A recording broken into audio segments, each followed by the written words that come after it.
മുത്തിക്കോളൂ എന്ന് പറഞ്ഞ് വെച്ചുകൊടുക്കുക. അങ്ങനെ മുത്തിയോല് മുത്തിക്കോളി എന്ന് പറയാം. അങ്ങനെ ചെയിൻ മുത്തല്. നമ്മൾ ഇതൊക്കെയാണ് ദീൻ കാട്ടിക്കൂട്ടാണോ? നമ്മൾ അള്ളാന്റെ ദീനിനെ പിടിച്ച് കോമാളിത്തരം കാണിക്കുകയാണോ? ഇത് ഈ നിലക്ക് വിട്ടുകൊടുത്താൽ അള്ളാഹുവിന്റെ ദീനിന്റെ ചിത്രം മാറിപ്പോകും.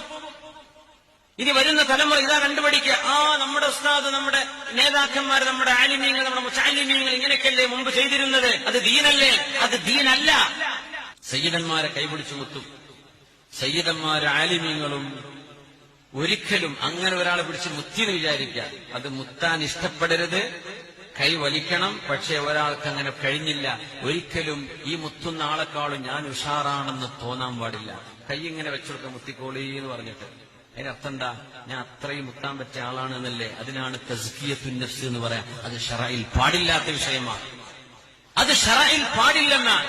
ഓരോരുത്തരും അവനവന്റെ ഈമാനിനെ കുറിച്ച് പേടിക്കണം. ഞാൻ അല്ലാഹു തആല ثم رددناه أسفل سافلين, അല്ലാഹുവേ ഞാൻ പരാജയപ്പെട്ടു പോകുമോ എന്ന് പേടിക്കേണ്ടവരാ.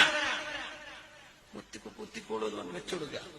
അങ്ങനെ മുത്തിയോല് മുത്തിക്കോളി എന്ന് പറയാം. അങ്ങനെ ചെയിൻ മുത്തല്. നമ്മൾ ഇതൊക്കെയാണ് ദീൻ കാട്ടിക്കൂട്ടാണോ? നമ്മൾ അള്ളാന്റെ ദീനിനെ പിടിച്ച് കോമാളിത്തരം കാണിക്കുകയാണോ? ഇത് ഈ നിലക്ക് വിട്ടുകൊടുത്താൽ അള്ളാഹുവിന്റെ ദീനിന്റെ ചിത്രം മാറിപ്പോകും. ഇനി വരുന്ന തലമുറ ഇതാ കണ്ടുപിടിക്കുക, നമ്മുടെ ഉസ്താദ്, നമ്മുടെ നേതാക്കന്മാർ, നമ്മുടെ ആലിമീങ്ങൾ, നമ്മുടെ മുച്ചാലിമീങ്ങൾ ഇങ്ങനെയൊക്കെയല്ലേ മുമ്പ് ചെയ്തിരുന്നത്? അത് ദീനല്ലേ? അത് ദീനല്ല.